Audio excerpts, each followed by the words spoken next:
Saudaraku sekalian yang kekasih, kalau orang-orang Kristen baru atau orang-orang Kristen yang masih kanak-kanak rohani, masih memiliki alam berpikir seperti alam berpikir orang-orang beragama pada umumnya. Orientasi berpikirnya tertuju pada hukum dalam arti perintah. Bagaimana memahami hukum-hukum dalam arti perintah. Dan tentu beranggapan bahwa dengan melakukan hukum-hukum, perintah-perintah, menjadi orang yang bermoral, menjadi orang yang baik, maka Tuhan memberkati, Tuhan tidak mengutuk, lalu nanti kalau mati membawanya ke surga. Tetapi ketika kita menjadi orang Kristen yang dewasa, orientasi berpikir kita tentang hukum atau mengenai hukum bukan lagi perintah atau peraturan atau syariat. Tetapi kita mulai memahami hukum dalam pengertian kodrat. Hukum dalam pengertian ketetapan.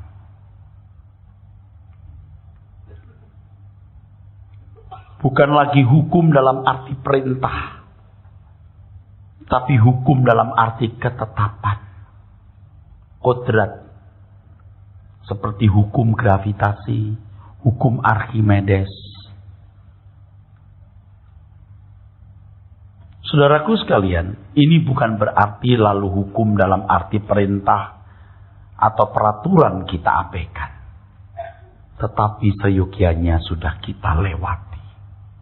Sudah kita lalui. Jadi sekarang kita mulai belajar hukum-hukum dalam arti kodrat. Itulah sebabnya Alkitab mengatakan bahwa hidup yang kekal, Yohanes pasal 17 ayat yang ketiga, mengenal Engkau satu-satunya Allah yang benar dan Tuhan Yesus Kristus yang Engkau utus. Dan Yesus Kristus yang Bapa utus. Pengenalan akan Allah menentukan kualitas hidup. Hidup kekal itu bicara soal kualitas hidup. Di dalam 2 Petrus pasal 1 ayat 3 dan keempat, bahwa kuasa ilahinya memberikan kepada kita segala sesuatu yang berguna untuk hidup yang saleh oleh pengenalan akan Allah.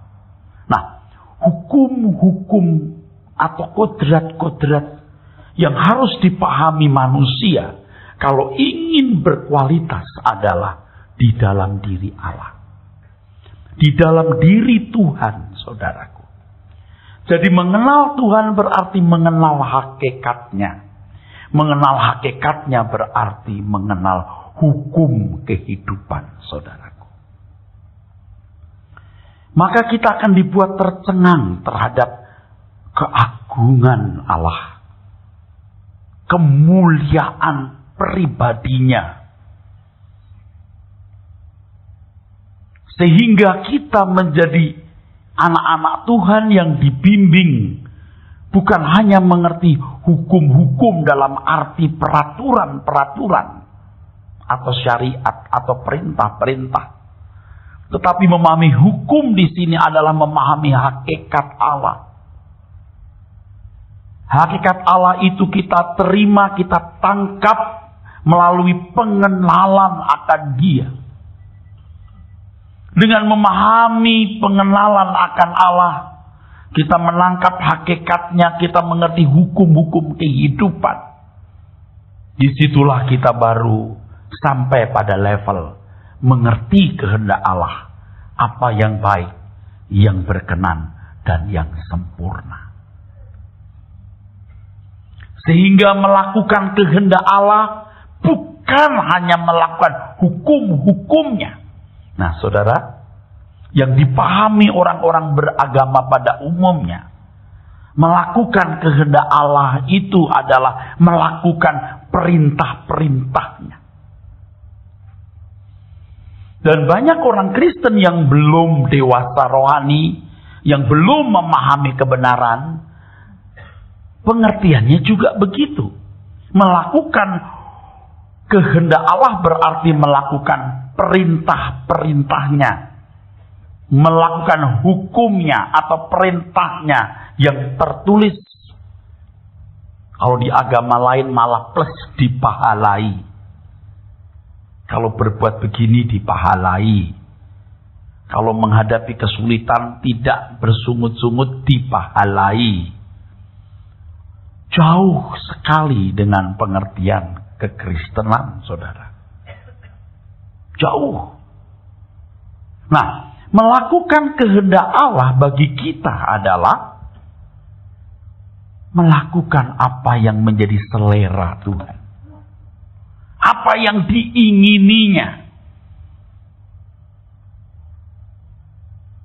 Ini berarti orang sudah mulai mengerti pikiran perasaan Allah. Kalau saya boleh meminjam kalimat yang digunakan oleh Paulus, kami memiliki pikiran Kristus. Jadi itulah sebabnya Paulus mengatakan dalam Filipi 2 ayat 5 dan ayat-ayat berikut, hendaklah kamu hidupmu bersama, menaruh pikiran dan perasaan yang terdapat juga dalam Kristus Yesus. Dan seiring dengan memahami pikiran perasaan Allah, di situ kita mulai mengenakan kodrat ilahi. Atau kalimat lain yang digunakan Ibrani pasal 12 ayat 9-10, mengambil bagian dalam kekudusan Allah. Nah, di situ orang baru disebut sebagai mengalami kelahiran baru. Dilahirkan oleh Allah. Baru bisa disebut anak Allah karena berkarakter Allah.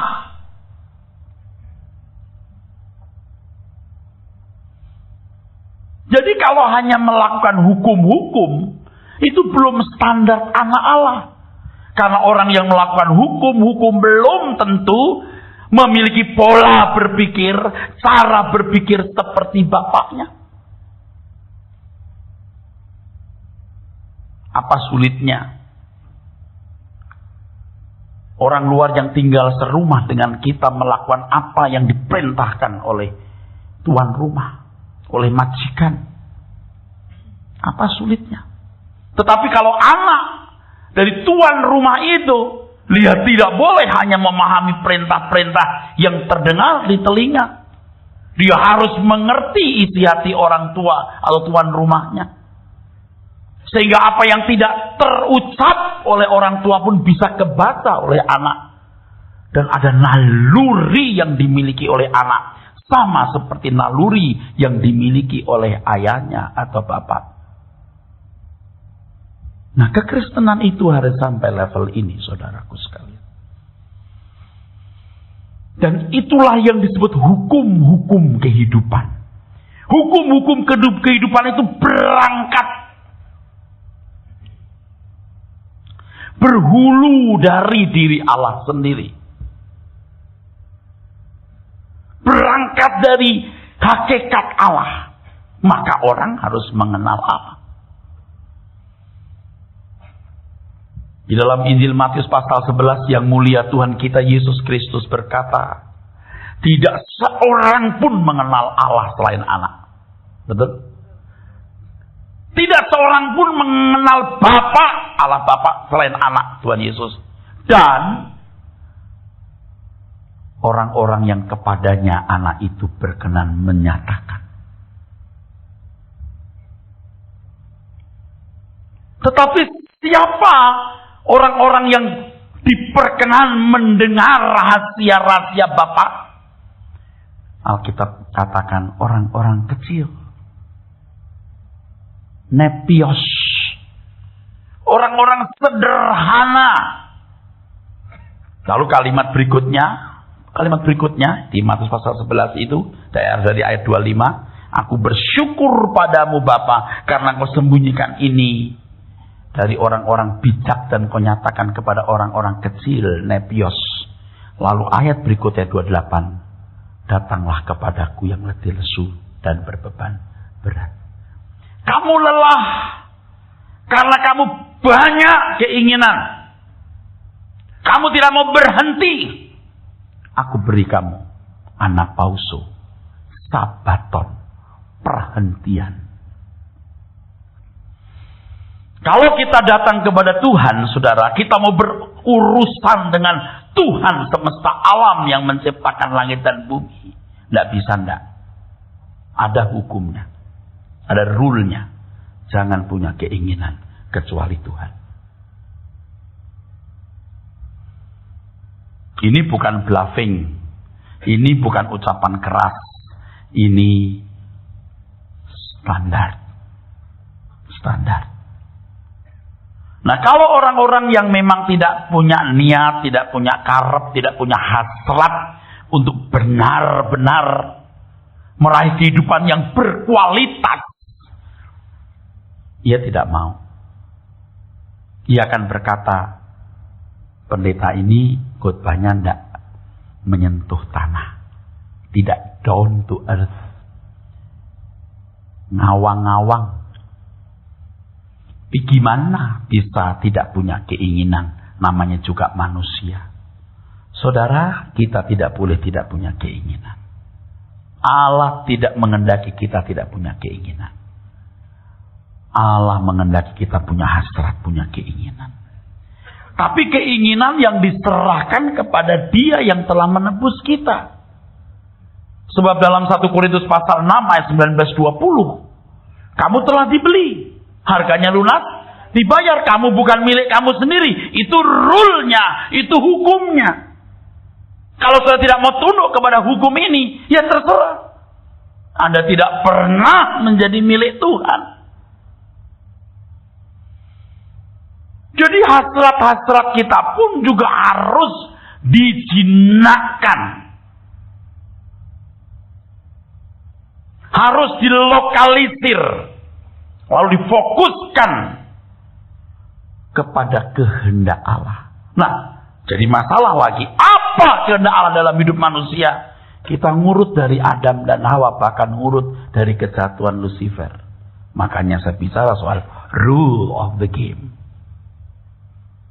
Itu dasarnya, itu landasannya. Kalau landasannya tidak dipahami, ya tidak bisa bicara apa-apa. Kalau bicara pasti ngawur, saudaraku. Kamu bukan milik kamu sendiri. Nah, bayangkan saudara, begitu banyak orang Kristen yang beragama dan mau bertuhan, cuma dalam rangka supaya bisa hidup di dunia dengan sukses. Dan sukses yang dia maksud itu adalah memiliki kewajaran hidup seperti orang lain, bahkan lebih. Sebab baginya itu martabat. Berpendidikan, punya pangkat, punya rumah, punya kendaraan, dimanusiakan manusia lain, itu martabat. Padahal kita bergaul di mana punya nilai yang berbeda. Di tengah ibu-ibu RT, di kelompok RT, di komunitas RT, harganya beda waktu kumpul dengan istri-istri pejabat. Akhirnya dunia yang akan mengatur standar hidup kita, saudara. Nah, kalau sudah begitu jadi liar. Dan setan senang membuat orang-orang tidak punya arah hidup. Nah, sekarang kita mau serius memiliki hidup yang berkualitas. Dan hidup yang berkualitas ini pada intinya adalah persiapan memasuki hidup yang sesungguhnya nanti di langit baru, bumi baru.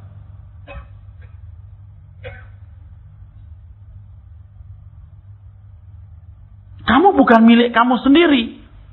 Hukumnya kalau kita telah ditebus, ya harus rela tidak memiliki diri sendiri. Nah, masalahnya kita juga tidak mudah untuk bisa melepaskan diri hidup kita untuk dikuasai oleh Tuhan. Tidak mudah. Makanya kita harus bergumul.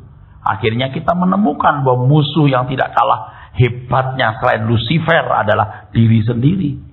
Diri sendiri yang telah memiliki irama Lucifer. Mau buka mulut, ngomong apa, ngomong saja. Punya uang mau beli apa, beli saja. Punya kaki mau melangkah, melangkah saja. Punya tangan mau kemana, kemana saja.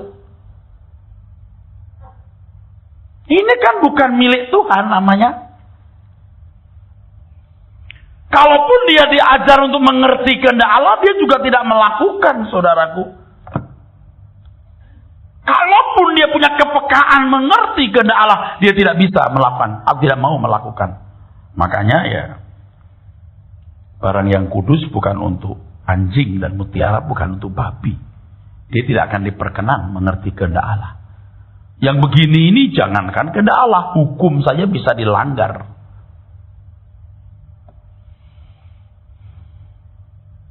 Nah, Bapak Ibu saudara sekalian, sadarkah kita akan keadaan kita yang jauh dari standar yang Allah kehendaki? Sementara argo hidup kita itu detik-detiknya berjalan terus. Jam per jam, hari ke hari, minggu ke minggu jalan terus.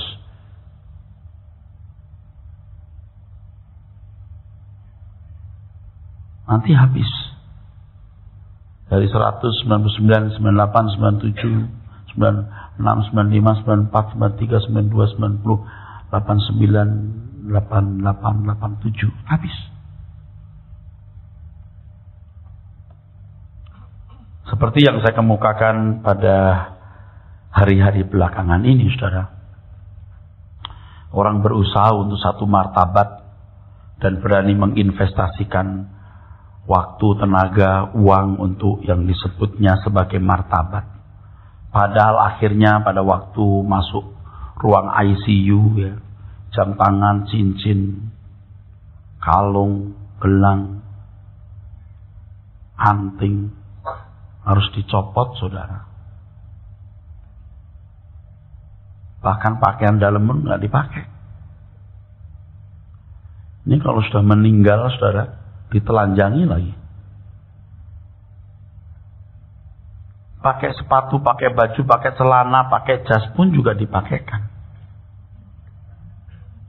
Kehormatannya tinggal peti mati mewah. Itu pun dia di dalam tidak kelihatan.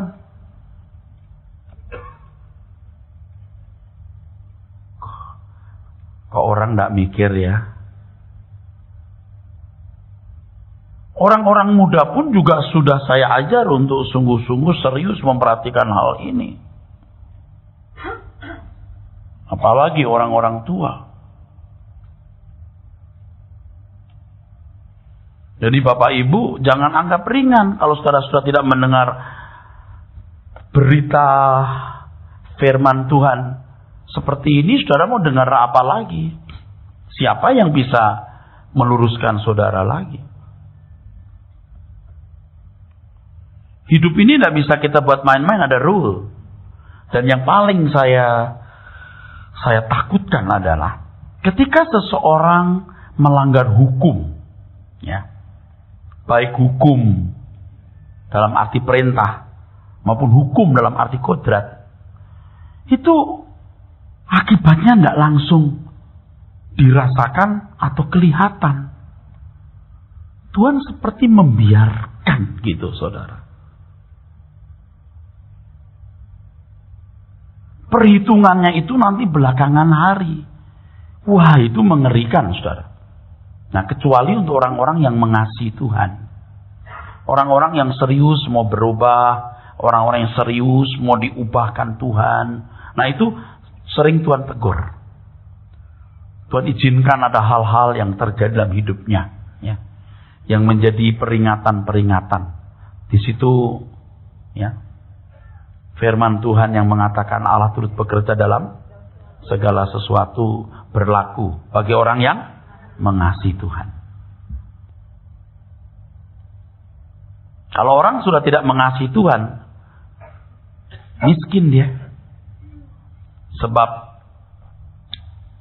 apa yang tidak pernah kita dengar, tidak pernah kita lihat, tidak pernah muncul di pikiran kita, itu kemuliaan Allah di dalam kerajaannya nanti disediakan bagi orang yang mengasihi. Jadi kalau orang sudah tidak mengasihi Tuhan, selesai. Jangan berkata bisa mengasihi Tuhan pun karena Tuhan, Pak. Ya, kalau begitu Tuhan jahat. Dia buat orang mengasihi dia, lalu yang lain tidak dibuat mengasihi dia. Yang dibuat mengasihi dia lalu berkasih-kasihan dengan Tuhan. Sakit jiwanya Tuhan. Tuhan tidak begitu. Bagaimana bisa seorang pria memaksa seorang wanita untuk jatuh cinta atau diprogram cinta, lalu bercinta-cintaan dengan wanita yang diprogram mencintai dirinya? Tuhan macam apa itu? Tidak begitu Tuhan kita. Tuhan memberikan kepada kita kehendak dan masing-masing kita harus mengobarkan. Anda mau mencintai dunia atau mencintai Tuhan? Tapi saya ingatkan, percintaan dengan dunia berarti permusuhan dengan Allah. Yakobus 4 ayat yang keempat. Biar saudara masih brengsek, temperamennya masih meledak-ledak, mungkin. Tetapi saudara jangan tidak mengasihi Tuhan. Nanti saudara akan kebimbing itu. Meninggalkan satu persatu dosa dan karakter-karakter yang buruk. Nah, kalau saudara berkata, Pak, biar saya punya temperamen meledak-ledak begini, saya mengasihi Tuhan. Tapi nggak berubah-ubah. Engkau tidak mengasihi Tuhan berarti. Itu mulutmu cangkemmu tok. Nah, ini yang mengerikan. Rule of the game. Hukum kehidupan, rule of the life. Rule of life ini, kalau dilanggar, seakan-akan tidak berakibat fatal, saudara. Nah, kita mulai mengerti di 2 Petrus pasal 3. Allah membiarkan sampai pada hari penghakiman. Pada hari itu aku akan berterus terang, aku tidak kenal kamu. Nah, sekarang kan banyak orang, banyak hamba Tuhan bisa berkata saya dekat dengan Tuhan. Tuhan berbicara lewat saya, begitu kan? Saya ini juru bicaranya Tuhan. Tuhan seperti diam saja. Kalau ada orang pakai nama saya segera tegur. Jangan suka pakai nama saya ya. Cepat atau lambat pasti saya tegur. Pak Eras maunya begini. Padahal saya nggak suruh. Ini watak yang bukan buruk, sangat buruk. Dan kalau ada yang begitu, saya beritahu ya, you tidak pantas bersosialisasi dengan manusia lain. Kata Pak Eras, saya disuruh begini. Ini maunya Pak Eras. Saya sudah izin Pak Eras. Waduh, saya tidak pernah kasih izin. Saya tidak pernah ngomong apa-apa. You pakai nama saya. Saya akan segera tegur. Saya terganggu. Nah, Tuhan itu bisa kurang terganggu kali ya. Dia terganggu, tapi kesabaran Tuhan luar biasa membiarkan itu. Nah, itu mengerikan. Pada hari itu, aku akan berterus terang, aku tidak kenal kamu. Jadi sebelum Tuhan berterus terang, nanti, sekarang kita yang terus terang. Kita harus mengenal kebenaran-kebenaran yang adalah rule, hukum-hukum kehidupan. Makanya kita menggali Alkitab. Nah, masalahnya kalau sudah belajar level rule ini, kalau tidak tekun sekali, tidak benar-benar tekun, tidak tekun itu artinya terus-menerus, nggak nangkep. Masuk Pak? Jangan ragukan saya yang sudah sekian lama melayani dan dari minggu ke minggu khotbah terus, saudaraku, dan berhubungan dengan banyak manusia. Kalau cuma sekali dengar, 2 kali dengar, Anda nggak menemukan frame yang lengkap. Sampai Anda tidak merasa butuh. Jadi kalau sampai Anda nggak merasa butuh suara kebenaran, saya mengerti karena Anda tidak menemukan relasi, kaitan, hubungan dari frame-frame kebenaran itu. Kalau saya sendiri, Pak, bukan karena sedang khotbah lalu saya harus menulis persiapan ini. Saya sudah kecanduan. Saya butuh firman ini.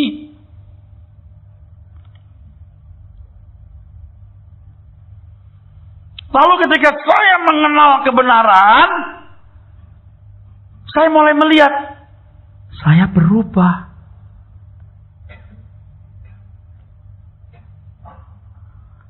Ya terserah orang melihat saya berubah atau tidak, tapi saya melihat diri saya sendiri berubah.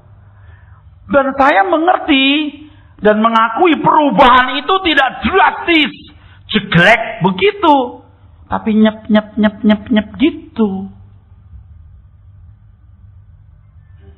Kalau saudara tidak mengerti kebenaran dan tidak menemukan hubungan antara satu kebenaran yang lain, Anda nggak sampai freak, nggak sampai kecanduan, nggak sampai edik, saudaraku.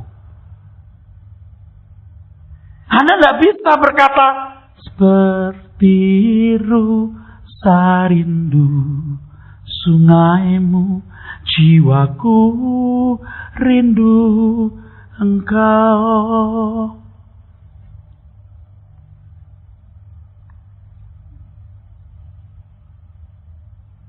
Tidak sampai haus akan Allah.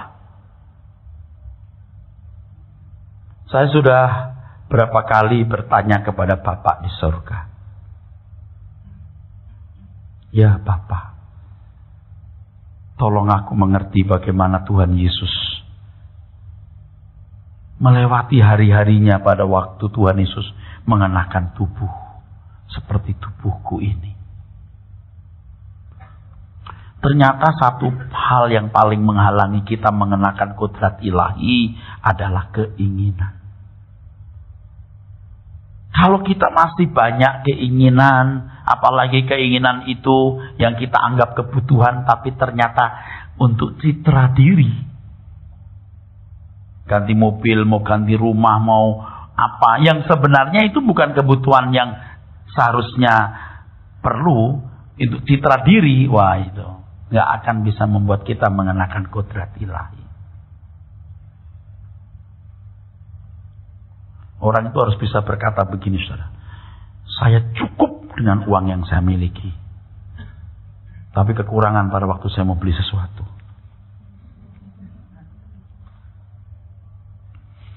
Jadi supaya nggak merasa berkekurangan, jangan beli sesuatu.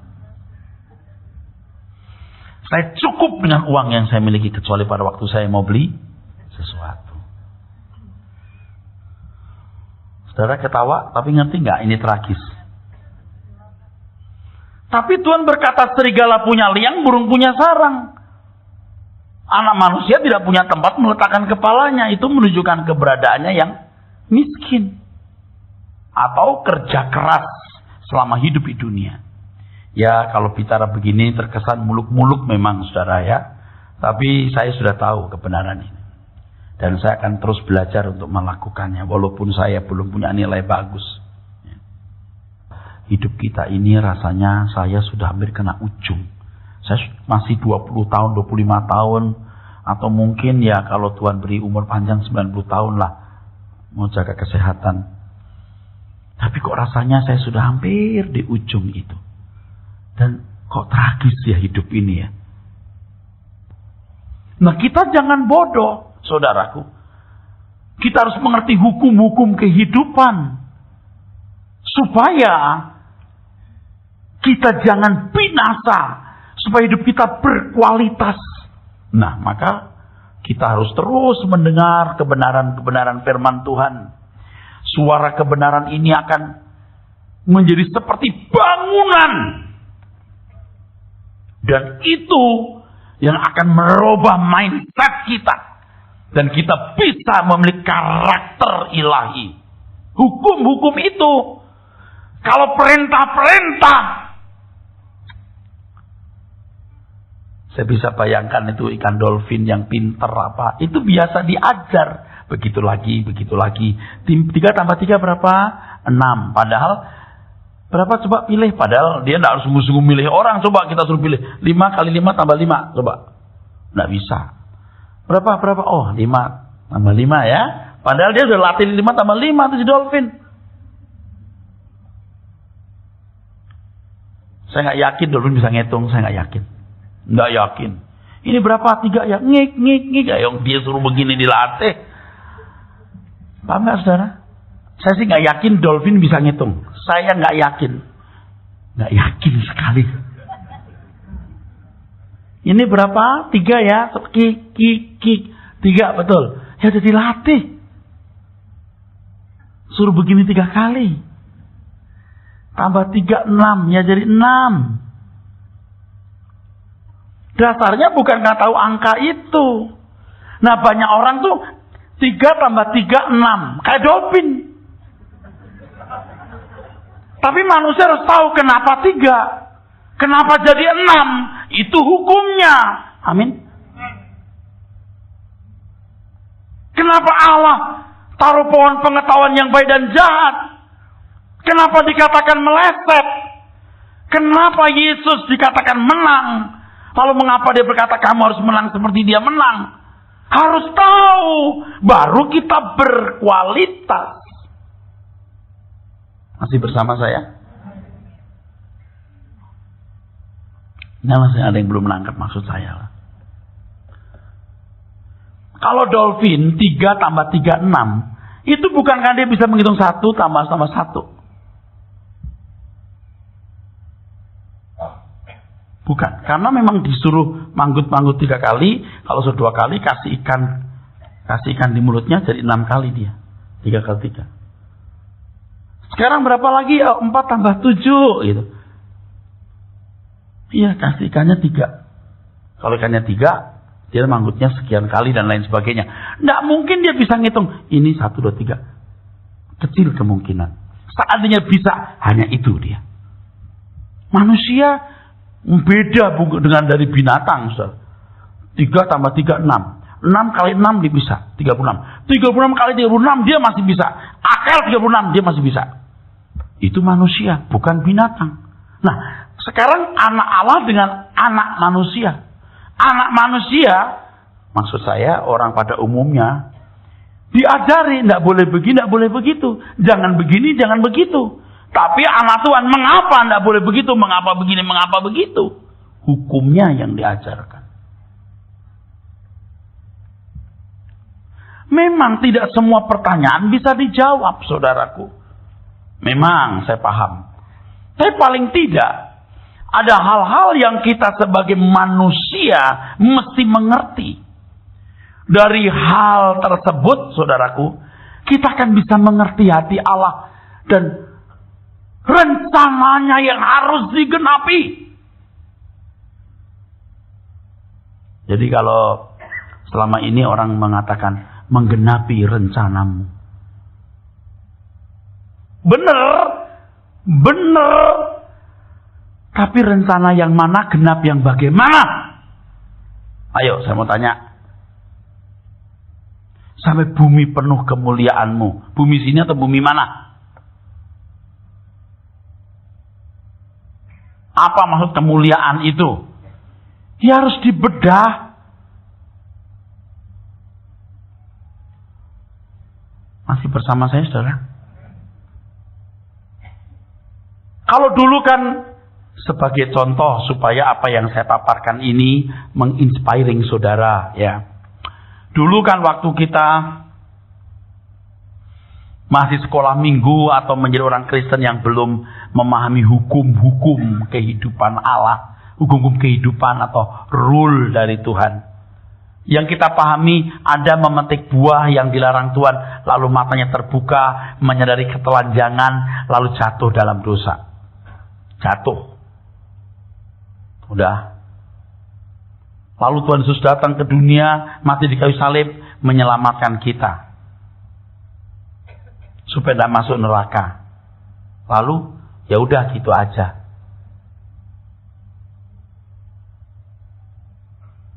Tapi sekarang kita mulai bertanya, mengapa Tuhan menciptakan manusia? Untuk apa manusia diciptakan? Lalu gara-gara makan buah plek, lalu matanya jreng. Kok gitu doang ya? Itu mitos. Itu legenda. Itu legenda. Itu legenda, mitos. Nggak masuk akal. Iyalah, kan memang Alkitab nggak masuk akal. Oh, nggak bisa. Harus masuk akal. Kalau nggak masuk akal, Tuhan nggak perlu berkata, kasihlah Tuhan Allahmu dengan segenap akal budi. Ya, percaya saja, Pak. Oh, percaya saja, saya setuju. Yang mana yang dipercayai? Nah, kita harus mengerti. Oh, ternyata Allah menciptakan manusia. Kenapa dikatakan segambar serupa dengan dia? Kenapa sih segambar serupa dengan dia? Karena Allah mengendaki manusia ini menjadi manusia seperti bapaknya. Kenapa harus seperti bapaknya? Wah, kita belajar sekarang teks aslinya. Selem Demuth. Kenapa ada Selem? Kenapa ada Demuth? Oh, rupanya Allah menaruh karakter yang ada padanya, maksud saya komponen-komponen yang ada pada Allah juga ada pada manusia. Pikiran, perasaan, kehendak. Lalu ternyata ini tidak statis tapi progresif. Kenapa harus progresif? Oh, itu ditanya, dibedah. Saya bisa menjawab, betul? Saya sudah menjelaskan panjang lebar, bukan? Dikaitkan dengan Lucifer. Apakah pohon itu pohon dalam arti real? Physically? Tidak mungkin. Kok tidak mungkin?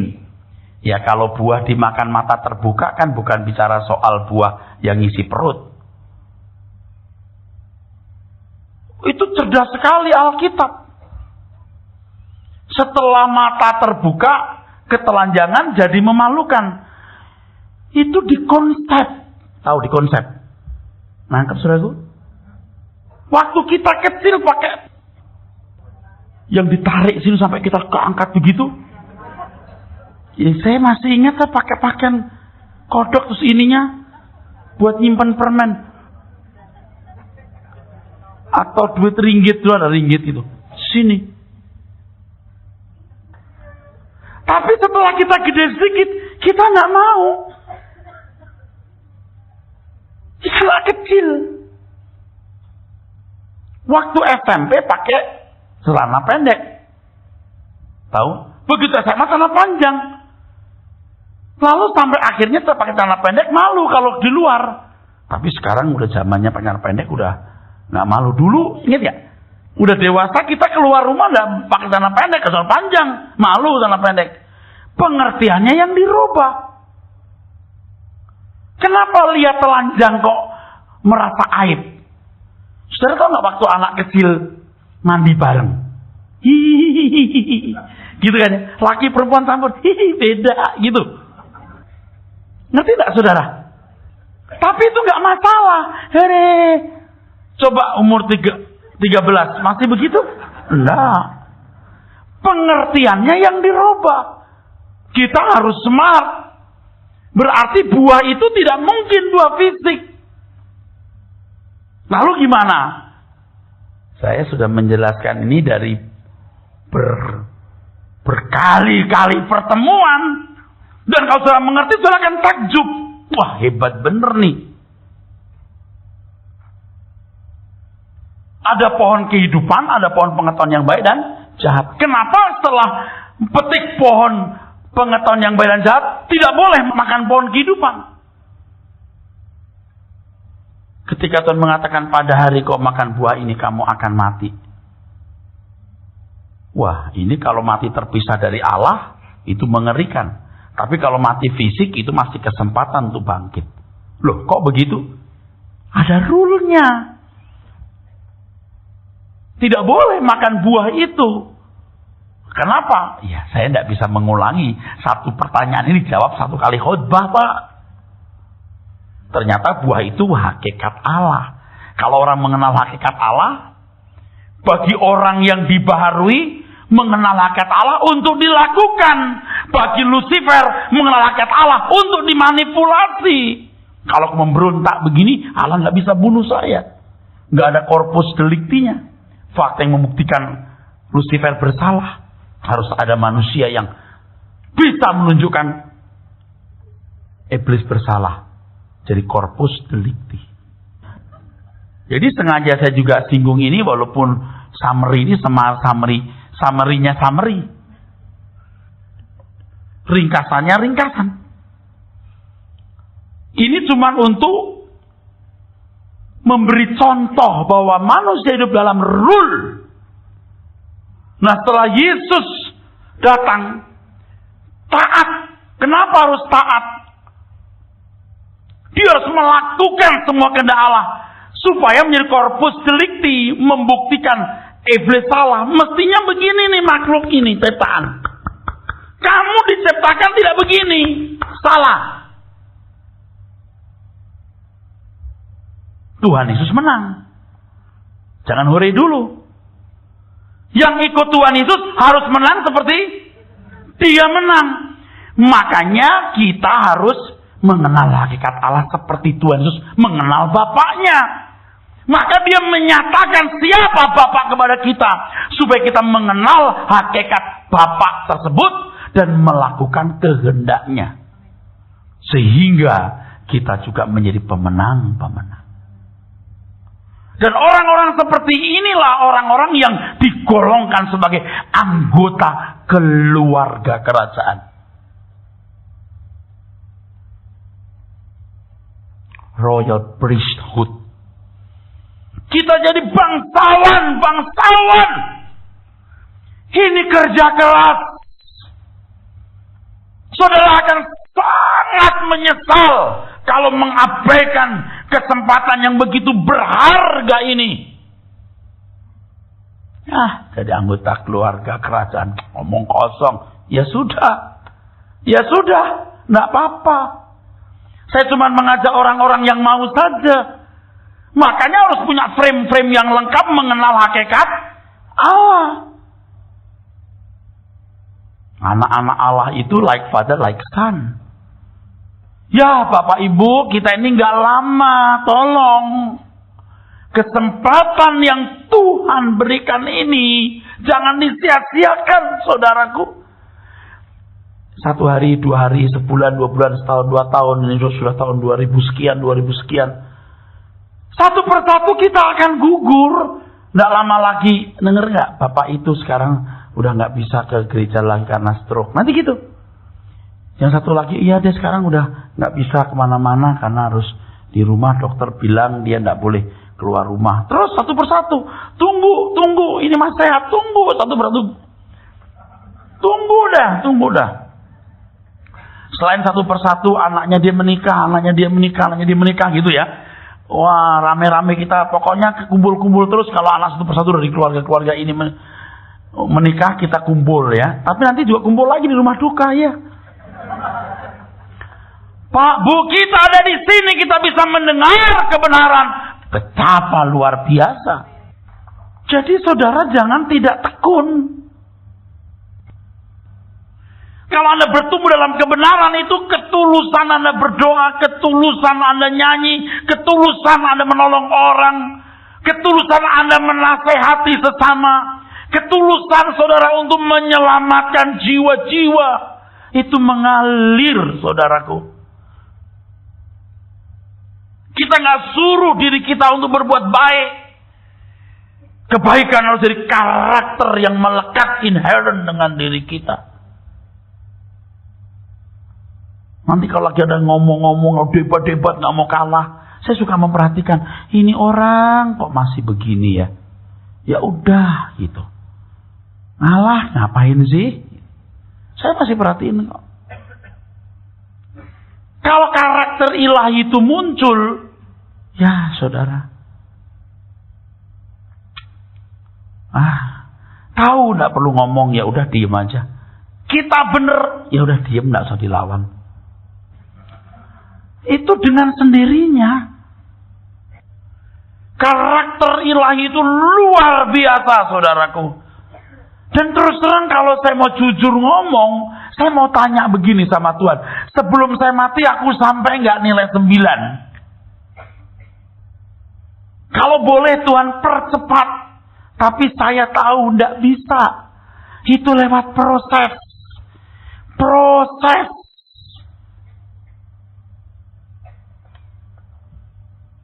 Oleh sebab itu sekali lagi ketekunan, saudara. Ketekunan Anda menemukan frame-frame. Sampai saudara jadi haus dan lapar akan kebenaran.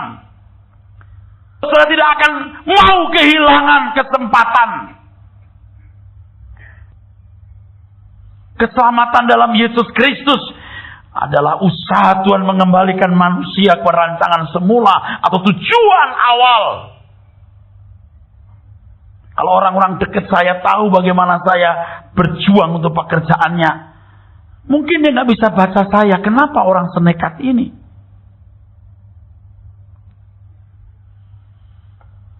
Dan tidak akan bisa mengerti kalau dia belum mengerti kebenaran. Keringatku yang terakhir, air mataku yang terakhir, darahku yang terakhir, rupiahku yang terakhir, tidak kutahan. Bukan karena sebuah usaha dalam tanda kutip bisnis gereja yang kalau maju saya ikut terangkat. Wah, itu sudah lewat, saudaraku. Sudah khotbah seperti ini, udah lagi. Tidak begitu, saudara.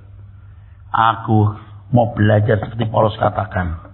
Supaya aku akhirnya beroleh kebangkitan dari antara orang mati. Kalau kita serius, Pak, apa ruginya? Apa yang bisa terampok dari hidup kita? Tidak ada. Kita punya keadaan masing-masing berbeda. Tapi intinya satu. Don't miss it. Jangan kehilangan kesempatan ini. Amin.